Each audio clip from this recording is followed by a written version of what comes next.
Stock market में एक नया आईपीओ खुल रहा है जो कि 10 जुलाई से 13 जुलाई के बीच में खुला हुआ रहेगा और कंपनी का नाम है आहा सोलर टेक्नोलॉजीज। और कंपनी करती क्या है इसके बारे में चलो कंपनी की वेबसाइट के ऊपर में ही देख लेते हैं। तो कंपनी बोल रही है कि हमारे प्रोडक्ट्स एंड सर्विसेज हैं वो ये चार हैं मेनली।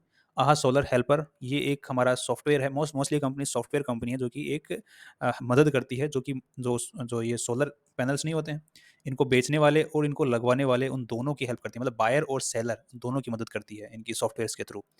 ये कंसल्टेंसी भी प्रोवाइड करती है। तो ये क्या-क्या करती है? Software for the solar PV installer, मतलब जो सेल करते हैं, इंस्टॉल करते हैं उसको, ये सोलर पैनल्स को, उनको सॉफ्टवेयर्स की तरह हेल्प करती है, उनको मैनेज करने में मदद करती है।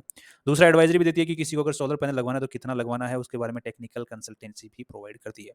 एक मार्केट प्लेस भी कंपनी ने बना रखा है जहाँ से बायर्स बाय कर सकता है और सेलर सेल कर सकता है। इनकी एक वेबसाइट है उसके थ्रू, और उसी के अकॉर्डिंग सर्विसेज भी ले सकता है। अगर उसको लगवाने हैं तो किस तरीके से वो मतलब जो सर्विस प्रोवाइडर्स हैं उनको डायरेक्ट कॉन्टैक्ट भी कर सकता है। हाँ, एनर्जी तो यहाँ पर कंपनी जो बायर्स होते हैं वो मतलब फ्रैक्शनल ओनरशिप भी क्रिएट कर सकते हैं। जैसे मान लीजिए किसी को सोलर पैनल लगवाना है और उसके पास में इतने पैसे नहीं हैं, तो वहाँ पर 2-3 जने मिलके वो सोलर पैनल लगवा सकते हैं और वहाँ से जितना भी कमाई होगा वो ये कंपनी प्रोवाइड करती है उनको, ओनरशिप डिवाइड करके उनको पैसे दे देती है। तो ऐसा भी कंपनियाँ काम है। तो मोस्टली सॉफ्टवेयर बेस्ड कंपनी है जो कि कंसल्टेंसी देती है और ऑनलाइन सर्विस प्रोवाइड करती है। सो ये डिजिटाइजेशन ऑफ सोलर पैनल्स में काम करती है। अब कंपनी हमसे क्या चाह रही है? तो कंपनी बोल रही है कि मैं 157 करोड़ सॉरी 157 रुपीज़ पर शेयर का कंपनी ने प्राइस रखा है, 800 का कंपनी ने लॉट रखा है। तो कंपनी बोली कि एक आईपीओ में 1,25,600 रुपए की आपको ज़रूरत पड़ने वाली है। अब यहाँ पर कंपनी को 12 करोड़ रुपए की ज़रूरत है, जिसके बदले कंपनी 8,18,400 शेयर्स कंपनी मार्केट में इश्यू करने वाली है, नए शेयर्स। कंपनी के जो ये पैसे हैं कंपनी के पास में जाने वाले हैं, कोई भी शेयर होल्डर पुराना बेच नहीं रहा है अपने शेयर्स। अब कंपनी के पास में पोस्ट मतलब प्री आज के जो मालिक लोग हैं उनके पास में जो प्रमोटर्स हैं जो कि कंपनी को जिन्होंने स्टार्ट किया था शुरुआत में, वो ऑलरेडी काफ़ी पैसे ऑलरेडी शेयर्स दे चुके हैं। पैसे उठाने के चक्करों में 50% ही उनके पास में आज आईपीओ से पहले होल्डिंग है। उसके बाद में कितनी बचने वाली है वो हमें परसेंटेज बेसिस के ऊपर बाद में जब ये लिस्ट हो जाएगा तो हम निकालने का ट्राई करेंगे। अब कंपनी कमा कितना रही है जिसके बेसिस पे कंपनी वैल्यू लगा रही है, क्या वो कितनी महंगी है या सस्ती है, तो उसकी बात करते हैं। तो कंपनी की जो लेटेस्ट रिजल्ट है उनके अकॉर्डिंग, उसके लेटेस्ट रिजल्ट के अकॉर्डिंग कंपनी ने 21 करोड़ रुपए की सेल की है और यहाँ पर 1 करोड़ 76 लाख रुपए कंपनी ने कमाए हैं लेटेस्ट रिजल्ट के अकॉर्डिंग।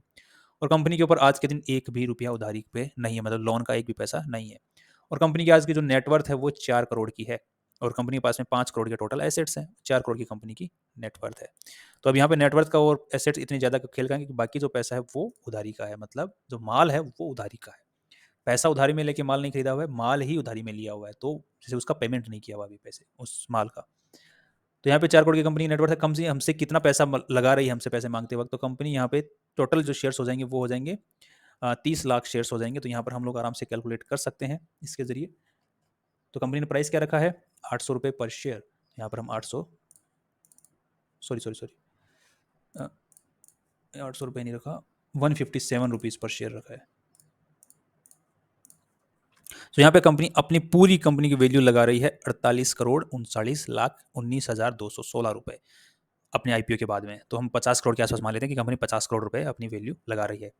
अब यहाँ पे इसी के बेसिस के ऊपर हम लोग पी और पीबी रेशियो निकालेंगे, कंपनी कमाई कर रही है उस हिसाब से कितना महंगा है कितना सस्ता है। तो कंपनी की जो सेल है 21 करोड़ की यहाँ पे सालाना आज के दिन सेल हो रही है और कंपनी 50 करोड़ की वैल्यू लगा रही है। तो सेल के हिसाब से सही पैसे लगा रही है। यहाँ पे ये तो सही है। दूसरा कंपनी कमाई के हिसाब से हम लोग पी रेशियो को एक बार देख लेते हैं। तो यहाँ पर डिवाइड कर देते हैं 1,71,00,000 को। 1,71,00,000 ये आ गया 28 का पी रेशियो, जो कि बहुत महंगा है। अब कंपनी के जो कॉम्पिटिटर्स हैं उनके साथ में एक बार कंपेयर करके देख लेते हैं। तो कंपनी बोल रही है कि मेरा कोई कॉम्पिटिटर नहीं है जो कि इस टाइप का काम करता हो जैसा मैं कर रही हूँ। आज के दिन स्टॉक मार्केट में ऐसा लिस्टेड कोई कंपनी नहीं है। प्राइवेट हो सकती है बट लिस्टेड नहीं है, जिसके बेसिस पे आप थोड़ा कंपेयर कर पाएँ। तो यहाँ पे अगर इंडिविजुअली देखते हैं तो कंपनी का जो पी रेशियो है वो बहुत हाई लेवल के ऊपर है। 28 एक हाई पी माना जाता है। और कंपनी की जो ग्रोथ रेट है उसको अगर हम लोग देखते हैं यहाँ पर, तो ग्रोथ रेट तो काफ़ी कमेंडेबल है, मतलब बहुत अच्छी है ग्रोथ रेट। क्योंकि पिछले साल कंपनी ने 17 करोड़ की सेल की थी, इस साल कंपनी ने 21 करोड़ की सेल की है। और यहाँ पे 68 लाख रुपीज़ पिछले साल कमाए थे, इस साल जो है 1 करोड़ 76 लाख, मतलब नेट प्रॉफिट जो है कंपनी ने काफ़ी अच्छे खासे निकाले हैं। क्योंकि कंपनी ने लोन चुका दिया, जिसकी वजह से जो लोन के इंटरेस्ट में पेमेंट जा रहा था वो नहीं गया, तो यहाँ पर वो पैसा इन्वेस्टर्स की कमाई में काम हो गया।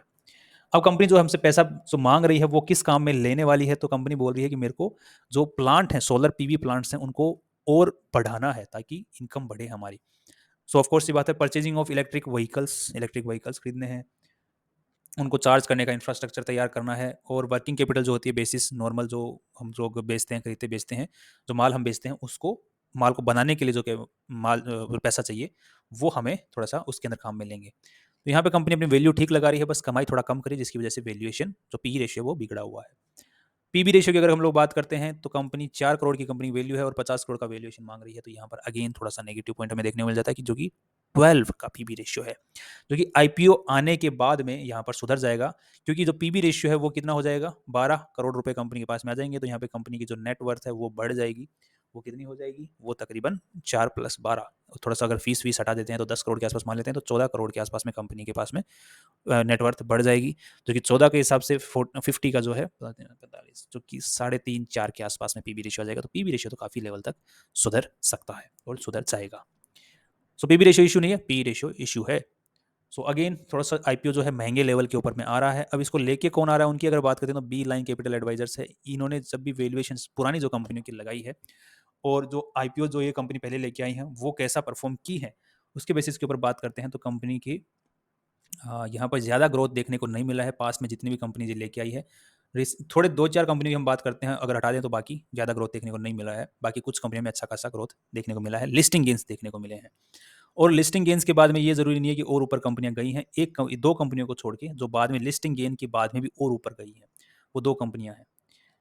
सो ओवरऑल ये जो जो आईपीओ लेके आ रहा है वो नॉर्मल है, और जो कंपनी का पी रेशियो वो थोड़ा हाई लेवल के ऊपर में है।